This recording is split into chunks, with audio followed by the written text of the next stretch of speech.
Trade with Kamran Bhavani.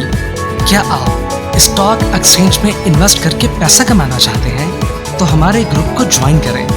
हम आपको देंगे बर वक्त और बेहतरीन मशवरे। हमारे पास अकाउंट खोलने और ग्रुप ज्वाइन करने के लिए इन व्हाट्सएप नंबर पर राब्ता करें। कामरान मेमन भवानी 0345 826 4499। बिस्मिल्लाहिर्रहमानिर्रहीम। अस्सलाम वालेकुम मेंबर्स, मैं कामरान मेमन बावनी, आप देख रहे हैं यूट्यूब का चैनल। सब क्लेम या ब्लेम नहीं है। आज के इस वीडियो में हम बात करेंगे ईरान और अमेरिका जंग का असर है, इसके ऊपर हम बात करेंगे। फैसला 13 फरवरी को मुकर्रर, इंडेक्स टूवर्ड 1,80,600, इसके ऊपर यानी कि बात कीजिएगी। वीडियो स्टार्ट करने से पहले एक अच्छी बात, सच्चाई को अपने पर लाजिम कर लो, क्योंकि सच्चाई नेकी की तरफ ले जाती है और नेकी जन्नत का रास्ता दिखाती है। अल्लाह ताला हम सबको सच्चाई का रास्ता इख्तियार करने की तौफीक अता फरमाए और हमें कामयाबी और कामरानी से हमकनार करे, हमारी रोजी में बरकतें वसअतें अता करे। आज मार्केट का आगाज अगर हम देखें तो स्लाइटली पॉजिटिव हुआ, लेकिन जिस तरह के मामला चल रहे थे, क्योंकि पीस टॉक चल रही थी अमेरिका और ईरान के हवाले से, और लेकिन उसमें कोई खातिर ख्वाह कोई रिजल्ट नहीं आ पा रहा था। उसमें अगर हम देखें तो उसमें मुसलसल यानी कि राउंड पे राउंड हो रहे थे और यानी कि मामला यानी कि जंग की तरफ ही जा रहे थे, क्योंकि खबरें इस तरह की थी कि कोई एक पेज पर आने के लिए तैयार नहीं है और मीटिंग तवील होती जा रही है। ये खबरें जो थी वो देखा जाए तो इंटरनेशनल लेवल्स के लिए भी सही नहीं थी। इंटरनेशनल लेवल्स के ऊपर अगर हम देखें तो गोल्ड सिल्वर कोलैप्स कर गए और फिर बिटकॉइन के अंदर जबरदस्त यानी कि गिरावट दिखी गई। इसी तरीके से अगर हम देखें तो बाकी अगर हम पाकिस्तान यानी स्टॉक मार्केट की तरफ देखें, जो सुबह अच्छा परफॉर्म कर रही थी, तो इसका भी असर आना शुरू हो गया और फिर हमने देखा कि मार्केट में गिरावट रही और मार्केट 3,702 पॉइंट के साथ नेगेटिव क्लोज रही। 1,84,129 के करीब नेगेटिव क्लोज रही।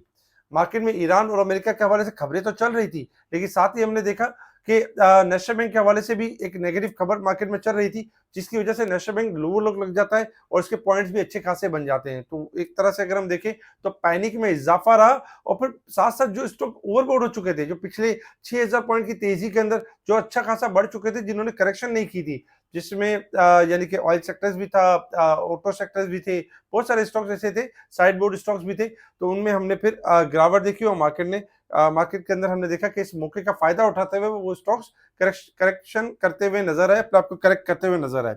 ओवरऑल अगर हम देखें तो आज वॉल्यूम में यानी कि फ्राइडे था, वॉल्यूम में इजाफा रहा, 1266 मिलियन का इजाफा था, जो कि वेडनेसडे से यानी कि ज्यादा था। वेडनेसडे वाले दिन 1193 मिलियन का यानी कि वॉल्यूम से।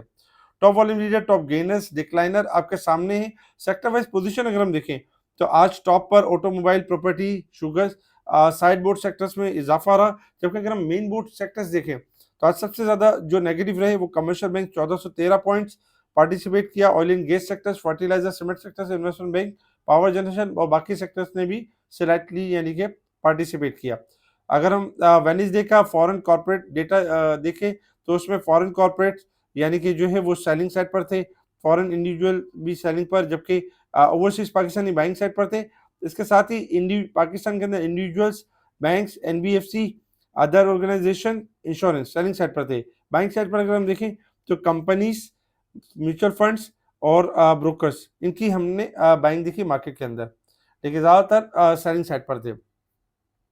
इसके साथ ही अगर हम कुछ यानी कि डेटा के ऊपर अगर हम नजर डालें तो इसमें एनबीएफ जो नेशनल बैंक के जो शेयर्स 13 फरवरी को समाप्त से कबल गिर गए, क्योंकि नेशनल बैंक की जो पेंशन के हवाले से एक मामला था, एक केस था, जिसकी हियरिंग यानी कि 13 फरवरी को होगी, 2026 को मुकर्रर होगी और उसी के अंदर समाप्त भी होगी, उसी के अंदर इसका डेटा भी होगा, क्योंकि पेंशन के हवाले से जो 11,500 रिटायर यानी जो जिनकी रिटायरमेंट थी उनके हक में फैसला सुना दिया गया था और नेशनल बैंक को तकरीबन 60 अरब रुपए की पेंशन की अदायगी करने की हिदायत दी थी।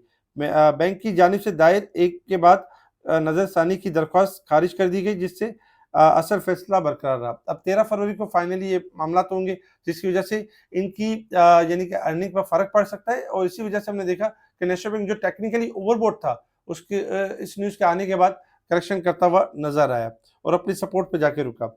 इसी तरीके से पाकिस्तान स्टेट ऑयल की रेटिंग को बेहतर कर दिया गया, अपग्रेड कर दिया गया, AAA कर दिया गया, जो ये पीएसओ के लिए जबरदस्त खबर है। वीकली एसपीआई इंक्रीज हुई 0.09%। पाकिस्तान में सोने की कीमत में फी तोला 21,400 रुपए की कमी रही। पाकिस्तान में जुम्मे के रोज भी सोने की कीमत में कमी वाक़या हुई, जिसके नतीजे में 24 कैरेट जो तोला है सोना है फी तोला 5,07,762 के करीब आ गया। इसी तरीके से अगर हम देखें तो यानी कि पब्लिक कॉन्फिडेंस इम्प्रूव हुआ है पाकिस्तान यानी कि विद पाकिस्तान इकोनॉमिक स्टेबलाइजेशन की वजह से, यानी कि पब्लिक का जो कॉन्फिडेंस है वो यानी इम्प्रूव हुआ है, खुर्रम शहजाद साहब का कहना था।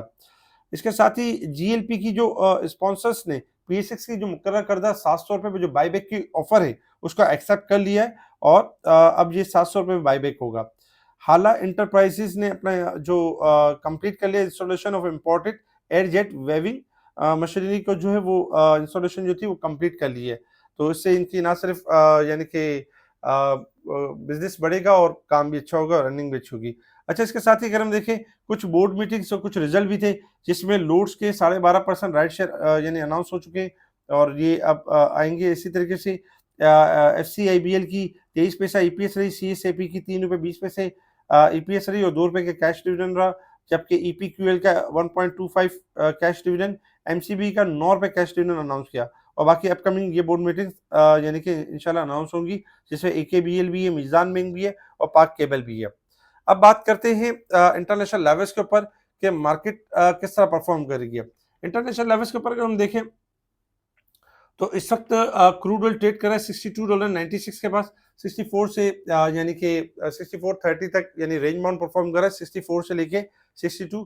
बेसिकली ईरान और अमेरिका के जो मामला हो रहे हैं, पीस टॉक हो रही है, अगर कोई मामला हो जाता है पीस टॉक का तो फिर क्रूड ऑयल के बढ़ने का कोई जवाब नहीं रहता और क्रूड ऑयल फिर आपका स्लो हो सकता है और फिर कुछ जैसे ईवी गाड़ियां वगैरह भी आ रही हैं तो इसलिए भी इसकी डिमांड में स्लो देखा गया, स्लो पड़ने। इसी तरीके से अगर हम देखें गोल्ड सिल्वर को, तो गोल्ड इस वक्त तकरीबन अगर देखा जाए तो गोल्ड इस वक्त आपका जो है वो प्लस है $153 और 4,933 के पास चल रहा है गोल्ड, जबकि सिल्वर चल रहा है $76 के पास चल रहा है और $5 प्लस है इस वक्त। गोल्ड सिल्वर भी अगर हम देखें तो वही अमेरिका की न्यूज़ के ऊपर है, अगर मामला जंग की तरफ जाते हैं तो बढ़ जाएगा और अगर पीस की तरफ जाते हैं तो फिर गिरने की यानी कि बात होगी।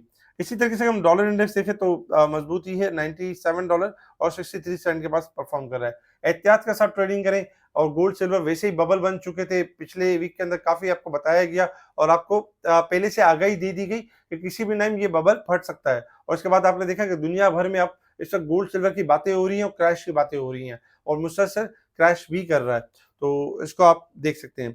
अच्छा, इसी तरीके से अगर resistance level and support level देखें, मार्केट वीकली बेसिस पे, मंथली बेसिस पे, वीकली बेसिस पे, मंथली बेसिस पे ओवरसोल्ड है और जबकि अगर हम ईयरली बेसिस पे देखें तो ओवरबॉट साइड पे परफॉर्म कर रही है। अब आ जाते हैं हम टेक्निकल चार्ट की तरफ कि मार्केट ने मूव किस तरीके से करना है और ईरान और अमेरिका का जंग का जो असर है उसका इम्पैक्ट क्या पड़ेगा या क्या होगा।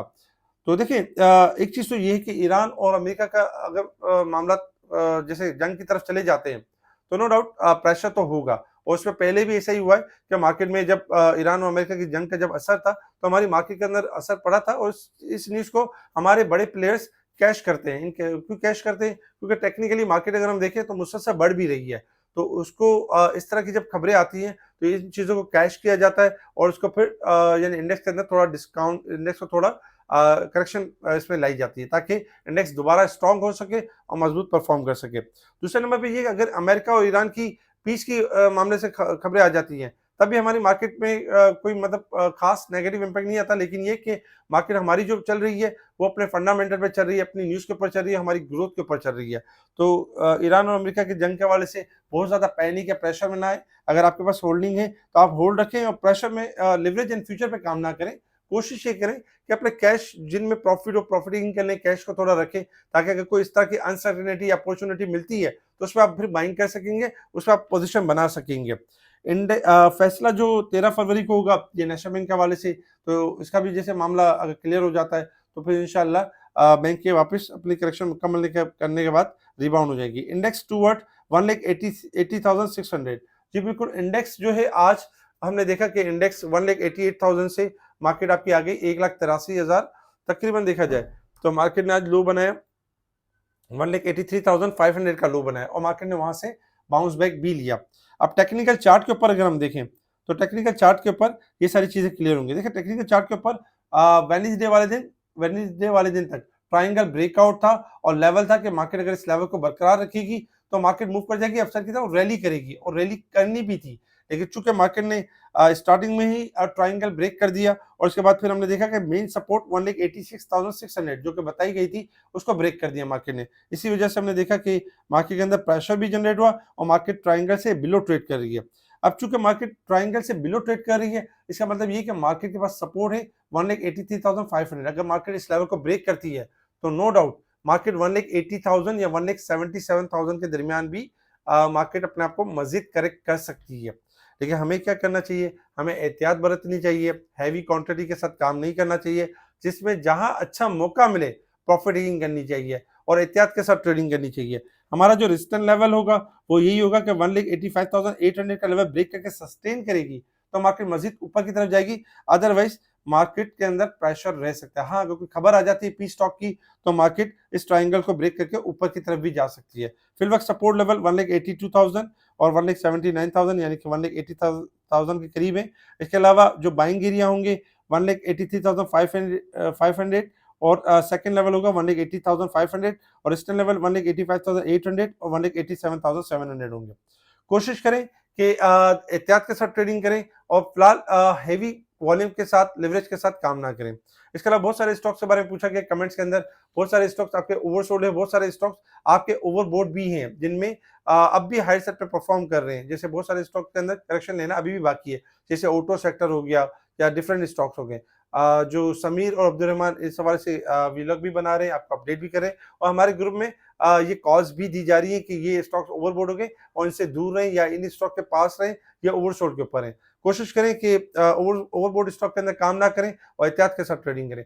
हमारे इस व्लॉग को लाइक करें, सब्सक्राइब करें, आगे फॉरवर्ड जरूर करें, कमेंट्स लाजमी दें। इसके अलावा जो हमसे जुड़ना चाहते हैं वो व्हाट्सएप के लिए आप कांटेक्ट कर सकते हैं, आपको तरीकेकार बताया जाएगा। इसके अलावा कोई अगर वीकेंड पे कोई ऐसी चीज़ होती है तो इंशाल्लाह इस हवाले से भी आपको इसके हवाले से भी कोई अपडेट दी जाएगी। ठीक है जी, शुक्रिया। कामना मेमन बावानी, अल्लाह हाफिज़।